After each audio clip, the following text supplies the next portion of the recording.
नमस्कार दोस्तों, कैसे हैं आप लोग। माँ की रसोई में एक बार फिर से आप लोगों का बहुत बहुत स्वागत। जैसा कि आप लोग देख पा रहे होंगे और थंबनेल से ही समझ चुके होंगे कि आज मैं आप लोगों के सामने इस प्यारी सी हरी हरी भरी भरी परवल की रेसिपी लेके आ रही हूँ। तो ये परवल ना बिहार में बहुत पसंद किए जाते हैं। परवल बिहार में बहुत होते हैं, खास करके भागलपुर के जो इलाके होते हैं ना, भागलपुर वाले, यानी गंगा का जो पानी होता है ना, उसकी रेतीली मिट्टी में परवल उगाए जाते हैं। अच्छा, शादियों के सीज़न में ना इसकी मिठाई, इसकी सब्ज़ी हर तरीके से बनाई जाती है और यकीन मानिए इतनी लाजवाब होती है ना। परवल की सब्ज़ी आपने खाई है या नहीं, आप ज़रूर कमेंट सेक्शन में कमेंट करके बताना। और साथ ही साथ में भरवा परवल भाजा, परवल भुजिया, बहुत तरह की इसकी रेसिपी होती है। तो आप कमेंट सेक्शन में कमेंट करके ज़रूर बताना कि आपने कितनी तरह की इसकी ना सब्ज़ी खाई है। और सब्ज़ी खाई तो खाई, मिठाई खाई है क्या? क्योंकि शादी के दिनों में ना परवल की मिठाई मतलब बहुत ही, और वैसे भी दुकानों में हमेशा मिलती रहती है, बहुत शौक़ से बनाए जाते हैं।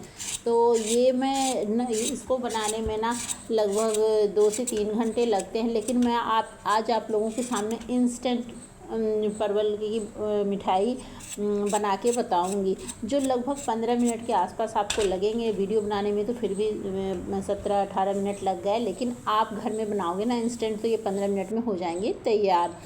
तो क्यों ना इसको शुरू किया जाए। तो आप परवल खरीदते टाइम ना हमेशा ध्यान रखना कि परवल कसी कसी हो और लंबी लंबी हो, मोटी मोटी हो। परवल की मिठाई हो या सब्ज़ी हो, परवल ख़रीदने से पहले इस बात का हमें ध्यान रखना होता है कि परवल लंबी लंबी, भरी भरी और कसी कसी हो। जैसे हाथ लगाओ ना तो वो एकदम मतलब हाथ से ना दबती ना हो, पुलपुली सी ना हो। ऐसे परवल की ना हर चीज़ अच्छी बनती है, वो ताज़ी भी मानी जाती है और भरी भरी अच्छी भी होती है। तो हमने ना बातों ही बातों में ना परवल को अच्छे से छील लिया। और परवल को बहुत अच्छे से छीलना बहुत ज़रूरी है। आप देख सकते हो, इसको ना आप पिलर से ना छीलें, इसको आप चाकू से ही छील लें। परवल को छीलते ही मैंने ना इसके आगे पीछे का पार्ट को भी काट के अलग कर लिया। अब बारी आई इसके वॉश करने की। तो ये बहुत ईज़िली वॉश हो जाते हैं। जैसा कि आप देख सकते हो कि परवल में कुछ होता तो है नहीं, ऊपर का छिलका हमने हटाया हल्का सा खुरच खुरच के, और इसको कर लिया 1 से 2 पानी से वॉश। तो बहुत ही मज़ेदार बनने वाली है रेसिपी। और फ्रेंड्स, आप सबसे पहले तो ये बताएं कि आप हमारे वीडियो को, जब तक मैं इसको परवल को वॉश कर रही हूँ, तब तक आप ये बताएं कि आप हमारे वीडियो को कहाँ से देख रहे हैं। साथ ही साथ में मैं आप लोगों को थैंक यू कहना चाहती हूँ कि आप लोग बहुत कम टाइम में हमें बहुत ज़्यादा प्यार आप लोगों ने दिया है। तो मैं आप लोगों की वजह से ही हर दिन कुछ नया बनाने की कोशिश करती हूँ, क्योंकि जितना सारा प्यार मिल रहा है ना कि मुझे तो बनाना ही है, और मैं जानती हूँ ऐसे ही आगे भी मुझे आप प्यार देते रहेंगे। तो यहाँ पे हमने परवल को वॉश करके अच्छे से पोंछ लिया है। अब परवल के बीच में ना ऐसे चीरा लगाना, बिल्कुल बीच में ही, और ऐसे एक चाकू या फिर चम्मच की मदद से ना इसके अंदर के सारे मटेरियल को, यानी उसके सीड्स को निकाल लेना है। निकालते टाइम हमें थोड़ा सा ध्यान रखना है कि परवल 2 पार्ट में डिवाइड ना हो जाए। तो बिल्कुल आराम से ऐसे ना चाकू के ना आगे वाले पार्ट से आप इसमें चीरा लगाएं, और हल्के हाथों से। इसीलिए मैंने कहा था कि कसे कसे परवल बहुत ज़रूरी होते हैं। अगर ये कसे ना हो तो ईज़िली ये पुलपुले से, गंदे से लगेंगे। और पीले परवल तो आप खैर बिल्कुल ही ना लें। तो यहाँ पे आप देख सकते हो बहुत सावधानी से मैं निकाल रही हूँ, लेकिन एक बार में ही सारे सीड्स, सारे अंदर के मटेरियल बाहर आ जाएंगे। ये भी ऐसा नहीं कि खुरचते रहो बार बार, बिल्कुल एकदम से खाली हो जाते हैं, आप देख सकते हो। तो ये ताज़े परवल की ना खासियत होती है। इस तरीके से ना आप एक एक करके ना सभी परवल, मैं ये लगभग 1 पाव परवल का बना रही हूँ। 1 पाव मतलब 250 ग्राम परवल का। मैंने आधा किलो परवल लाया था। अभी परवल थोड़ी सी बाज़ार में महंगी चल रही है, लेकिन बच्चों को चाहिए था तो मैं आधे किलो परवल का कुछ और बना दी। अब ये बचे थे बस इतने ही, 1 पाव परवल का कुछ और बना दी, और 1 पाव ये रह रहे थे। तो मैंने कहा कि मम्मी चलो कुछ मीठा ही बना दो। तो हमने सोचा कि क्यों ना अपने दोस्तों के साथ भी इसकी रेसिपी शेयर की जाए, क्योंकि मैं तो यहाँ पंजाब में रहती हूँ, और पंजाब में ना परवल की मिठाई नहीं मिलती है। तो जो चीज़ जहाँ नहीं मिलती तो अगली जगह से तो आदमी खाने का तो दिल करता ही है। तो चलो कुछ नया ट्राई करके खा लिया जाए। तो यहाँ पे आप देख सकते हो मैंने एक एक करके सारे परवल को कर लिया खाली। तो आपको ना थोड़ा सा यहाँ पे रखना है ध्यान। आप यहाँ देख सकते हो। अब यहाँ पे परवल को करते हैं साइड, और एक बर्तन में मैंने ली है 2 कटोरी चीनी।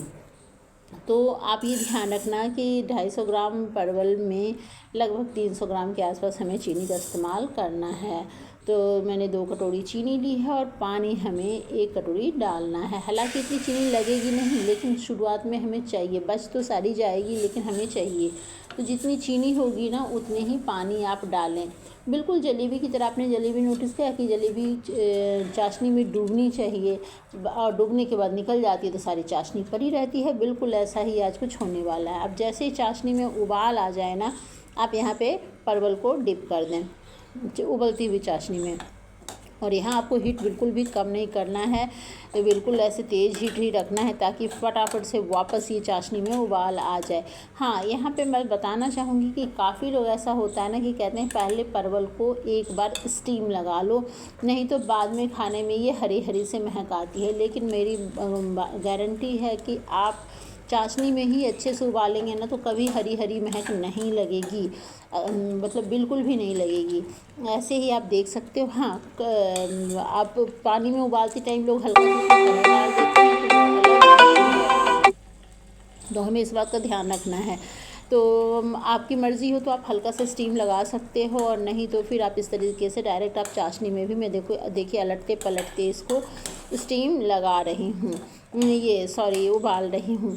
तो इसको आप लगभग मतलब 7 से 8 मिनट तक तेज़ हीट पे ही उबालते रहें। जब आप तेज़ हीट पे उबालेंगे ना तो ये खिंचेगी भी नहीं, और दूसरी क्या है, इसकी महक भी चली जाएगी और चाशनी अंदर तक ये पी भी लेगा। तो बहुत तेज़ नहीं, लेकिन हाँ मीडियम तो हमें चाहिए ही चाहिए, यानी लो में आप बिल्कुल भी इसको मत करना। तो लगभग 8 से 10 मिनट उबलने के बाद ना ये अपने आप ही आपको पता चल जाएगा कि ये ना थोड़ी सी ना परवल में एक चमक सी आ जाएगी चाशनी की। आप यहाँ पे देख सकते हो कितनी चमकीली सी प्यारी सी लग रही है ना, और इसके देखो चाशनी के भी कलर लगभग चेंज हो गए हैं। तो मैं यही दिखाना चाह रही हूँ कि कितने प्यारे लग रहे हैं, बिल्कुल ऐसे ना जैसे किसी ने पॉलिश कर रखा है। तो इस तरीके से यहाँ पे हमारे देखो लगभग उबल चुके हैं, हो चुके हैं।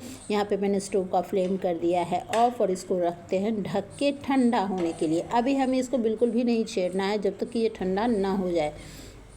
तब तक इसके लिए हम मटेरियल तैयार करते हैं। कढ़ाई के अंदर मैंने डाला, ये आप देख सकते हो मतलब 250 से 300 ml दूध होंगे। ये दूध को मैं छान ले रही हूँ क्योंकि लगता है कि कुछ इसमें गिर गया, इसलिए मैं छान के ले रही हूँ।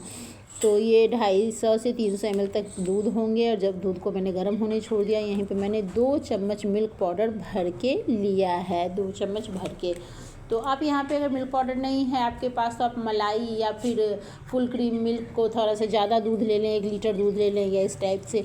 और यहीं पे 2 चम्मच के बाद मैंने हाफ़ चम्मच कस्टर्ड पाउडर लिया है। तो ये हमारा मेज़रमेंट बहुत ध्यान रखना है कि 2 चम्मच मिल्क पाउडर और हाफ़ स्पून उसी टेबल स्पून से हमारा वनीला फ्लेवर का ये कस्टर्ड पाउडर है।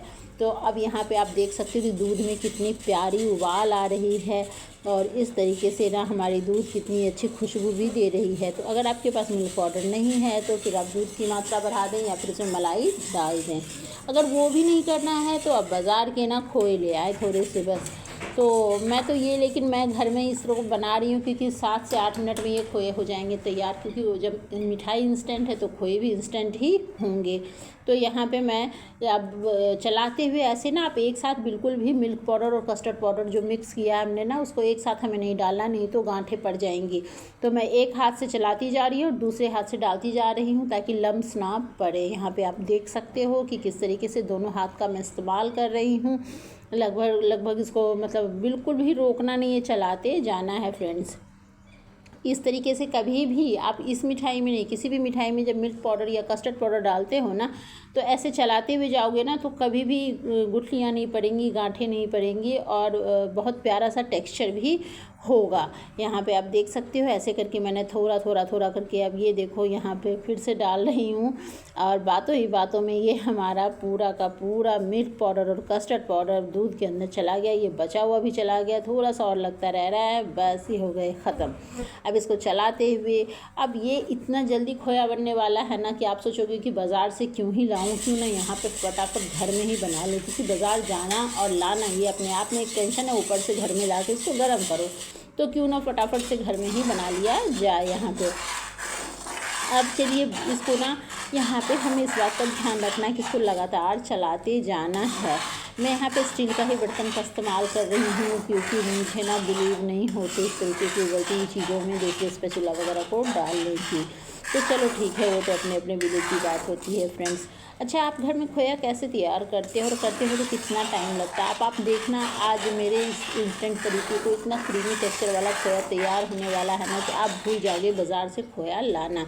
अब यहाँ पे ना बात आ गई कंडेंस मिल्क की, क्योंकि अब इसमें ना एक बहुत प्यारी सी ना सौंधी सौंधी महक भी चाहिए। तो मैंने यहाँ पे 1 टेबलस्पून भर के डाला कंडेंस मिल्क, ताकि क्रीमी कलर भी अच्छे, टेक्सचर भी अच्छे हो जाएं और टेस्ट भी अच्छा मज़ेदार हो जाए। तो ये इस तरीके से अब ना इस कंडेंस मिल्क को बिल्कुल प्यार से चलाते जाना है। अब यहीं पे मैं चीनी डाल रही हूँ 1 टेबलस्पून भर के, जिससे मैंने कंडेंस मिल्क डाला था, जिस टेबलस्पून से मैंने मिल्क पाउडर और अपना कस्टर्ड पाउडर डाला था, उसी टेबलस्पून से 1 टेबलस्पून भर के ये हमें चीनी डालना है, क्योंकि बहुत सारी चीनी नहीं चाहिए, क्योंकि परवल हमारी ऑलरेडी मीठी हो चुकी है। दूध के अंदर मिल्क पाउडर और कंडेंस मिल्क जा चुके हैं, तो दूध भी लगभग मीठी है, तो 1 चम्मच चीनी से ये बिल्कुल मीठी हो जाएगी। और यहाँ पे बातों ही बातों में हमारा खोया हो गया है तैयार। और इस तरीके से खुरचते खुरचते ही इसको चलाना है, नहीं तो फिर हो जाएगी दिक्कत, ये चिपक सकती है। तो आप इसको यहाँ पे थोड़ा सा धैर्य आप रखें। तो इस तरीके से मैं यहाँ, अच्छा कुछ लोग इस खोए में ना इलायची फ्लेवर ऐड करते हैं, या फिर रोज़ वाटर फ्लेवर, जो भी है अपना अपना पसंद है होता है, लेकिन मुझे पसंद नहीं है फ्रेंड्स, क्योंकि हर चीज़ में ज़रूरी नहीं कि किसी न किसी चीज़ का फ्लेवर हो। अब यहाँ पे आप देखो कि जो मैंने जो खोया तैयार किया ना, इसका अपना ही फ्लेवर है, क्योंकि कंडेंस मिल्क और कस्टर्ड पाउडर और मिल्क पाउडर मिलके ना एक बहुत प्यारा सा फ्लेवर तैयार करता है। तो ज़रूरी नहीं होता कि हर चीज़ में आप ना वही इलायची पाउडर, मानती हूँ इलायची पाउडर का टेस्ट बहुत अच्छा आता है, लेकिन सब चीज़ में एक सा टेस्ट आ जाए तो फिर मज़ा कहाँ आता है। जैसे हम सब्ज़ी बनाते हैं तो हर चीज़ में अलग अलग मसाले पड़ते हैं, वैसे मिठाई के साथ लोग नहीं करते। जनरली हर चीज़ में जो है ना, खीर बनाओ या मावा बनाओ, सब में डाल देते हैं इलायची के पाउडर। तो चलिए, आप ये तो पसंद की बात होती है, आपकी अगर पसंद हो तो आप इलायची पाउडर डाल सकते हो, पर मैं यहाँ पे पसंद नहीं कर रही हूँ। मुझे लग रहा है कि मेरे खोए का ना अपना ही स्वाद है, तो मैं बिल्कुल भी नहीं डालूँगी। खोया हमारा तैयार हो गया, मैंने उसको ठंडा करने के लिए छोड़ दिया है। और इधर हमारा ना परवल भी ठंडा हो गया। तो परवल को ना मैं इस तरीके से ना चाशनी से निकाल करके ऐसे छन्नी के लिए छोड़ दूँगी, क्योंकि इसका ना रस, ये जो सीरा या चाशनी जो है ना, ये निकलना बहुत ज़रूरी है। जैसे ये ठंडा होता है ना, इसको बड़े प्यार से हम किसी भी प्लेट में, छन्नी में, या इस तरीके से जैसे मैंने इस्तेमाल किया है छनौटा में, किसी चीज़ में भी आप ना ऐसे निकाल करके ना 10 मिनट के लिए छोड़ दें।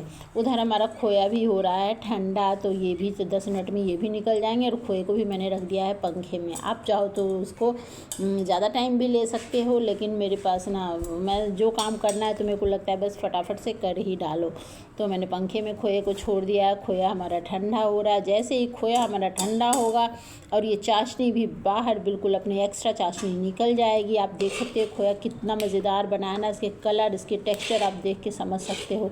और कोई कह सकता है कितना इंस्टेंट खोया, वो भी मात्र 250 ml दूध से। इतनी दूध में तो चाय ना अच्छी बनती जितने में ये खोए बन गए हैं। तो इस खोया को मैं सबसे पहले तो है ना, ये ठंडे हो गए तो मैं प्लेट में करती हूँ साइड।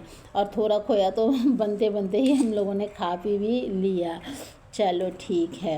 अब इसको जो है मैं ना, जो परवल है एक एक करके, अब यहाँ पे मैं ये भी बताना चाहूँगी फ्रेंड्स कि कुछ लोग खोए के अंदर ना ड्राई फ्रूट्स भी दरदरा करके डालते हैं। लेकिन मुझे पसंद उतना नहीं है, तो मैं ना सिंपल खोया ही यहाँ पे स्टफ़ कर रही हूँ। हालांकि परवल की मिठाई में ड्राई फ्रूट्स पड़ते नहीं हैं, लेकिन आजकल फैशन में है कि हर चीज़ में ड्राई फ्रूट्स डाल दो। तो हाँ, ड्राई फ्रूट्स ऊपर के डेकोरेशन के लिए ठीक है, लेकिन तो मैं बिल्कुल नेचुरल तरीके से बता रही हूँ, जैसे कि ऑथेंटिक तरीके से, जैसे कि बिहार में ये मिठाई बनाई जाती है, बिल्कुल उस तरीके से ही मैं यहाँ पे आपको बता रही हूँ। तो यहाँ बड़े प्यार से मैंने ना इसको स्टफ़ किया है। आप देख सकते हो कितने कस के मैंने स्टफ़ किया है। अच्छा, बाज़ार वाले जब खोए आप इसमें स्टफ़ करोगे ना, तो वो थोड़े से ना सूखे से गले में लगेंगे, लेकिन जब घर में आप खोया तैयार करोगे ना, तो इतनी सॉफ्ट टेक्सचर वाली ऐसे खोया लगेगा कि बस पूछो ही मत, खाते जाओ। तो यहाँ पे इस तरीके से आप जो है इसको एक एक करके जितनी ज़रूरत हो आप भर भर के आप इसमें खोया स्टफ़ कर दो। ये इतनी मज़ेदार मिठाई होने वाली है, बातों ही बातों में ये सारे हमारे स्टफ़ हो गए। थोड़ा खोया तो हमारा रह भी गया, तो देखते हैं उसको, तो ऐसे ही खा पी ली जाएंगे। और इसको अब ये हो गया हमारा तैयार, लेकिन फिर भी थोड़ा डेकोरेट तो करने का बनता है। तो आप चाहो तो इसमें सिल्वर वाले जो वो होते हैं आप लगा सकते हो। यहाँ पे मैं तो सिर्फ इसमें हल्का सा पिस्ता ऐसे डालूँगी और हल्का सा बादाम डालूँगी। वो भी इसलिए फ्रेंड्स, क्योंकि हमारे फ्रेंड ये ना समझे कि हमने तो डेकोरेट किया नहीं है। तो ये ऐसे ही मिठाई बहुत मज़ेदार लगती है, इसको बहुत ज़्यादा ज़रूरत नहीं होती है मेकअप की। ये तो अपने आप में ही इसका इतना, आप देखो कितनी बॉडी इसकी चमक रही है, जैसे किसी ने ना पॉलिश करके रखा हो। बस ये अभी पार्लर से आया है दोस्तों, तो अब इसकी डेंटिंग पेंटिंग हो चुकी है, तो आप देख सकते हो। और मैं उम्मीद करती हूँ कि आपको मेरी वीडियो पसंद आई होगी, और अगर वीडियो पसंद आई इस इंस्टेंट परवल स्टफ़ मिठाई की, तो आप ज़रूर लाइक करें, शेयर करें और कमेंट करके बताएं कि आपको मेरी रेसिपी कैसी लगी है। और साथ ही साथ में अगर आप मेरे चैनल पर नए हो तो सब्सक्राइब करना मत भूलना। और कम टाइम में इतना सारा प्यार देने के लिए बहुत बहुत धन्यवाद फ्रेंड्स। लाइक और सब्सक्राइब में तो आपका कुछ नहीं जाता है, तो मैं आपसे यही रिक्वेस्ट करती हूँ कि एक लाइक सब्सक्राइब तो कर ही दिया करो, क्योंकि वीडियो बनाने में तो बहुत हालत ख़राब रहती है, इतनी गर्मी होती है, मोबाइल भी गर्म हो जाते हैं, सही से फ़ोटो नहीं आती है, फिर भी आपके प्यार की वजह से हम लोग लगे रहते हैं। तो आपका प्यार ही हम लोगों का सहारा होता है। तो आप इसको ज़रूर ही देखें और वीडियो को पसंद करें, और एक बार इस मिठाई को ज़रूर ही ट्राई करें। पहले आप थोड़ी सी बना के देखें, पसंद आए तो बार बार बनाएं। आप इसकी बॉडी को देखिए कितनी चमक रही है ना, इतनी प्यारी सी लग रही है। तभी तो मैं कह रही हूँ कि बहुत ही मज़ेदार होने वाली है ये मिठाई। और सबसे बड़ी बात है कि इतनी हेल्दी है कि ना इसमें तेल लगी है किसी तरीके का, ना घी डाला है। हर चीज़ को हम फ्राई करके बनाते होते हैं ना, गुलाब जामुन से ले करके जो हमारा लड्डू होता है, सब में तेल घी, लेकिन इसमें ऐसा कुछ भी नहीं है। ये कितना हेल्दी हो सकता है कि सिर्फ खोया ही है और सब्ज़ी है, यानी परवल है। तो फिर मिलते हैं अगले वीडियो में, तब तक के लिए आप एंजॉय करो। Bye bye, take care.